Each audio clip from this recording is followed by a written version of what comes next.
ఓం శ్రీ సద్గురుభ్యో నమః. ఓం శ్రీకృష్ణ పరబ్రహ్మణే నమః. అద శ్రీమద్భగవద్గీత సప్తమోధ్యాయః విజ్ఞానయోగః. విజ్ఞానం అనగా అనుభవపూర్వకమైన జ్ఞానము.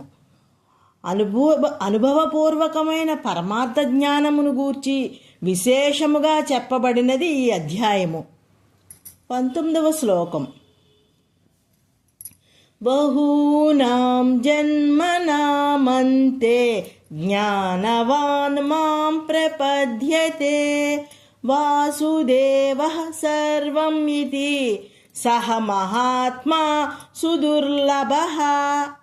అనేకములైన జన్మముల యొక్క చివర జ్ఞానవంతుడై సమస్తమును భగవంతుడే అను సద్బుద్ధి కలిగి నన్ను పొందుచున్నారు. అట్టి మహాత్ముడు లోకములో చాలా అరుదు.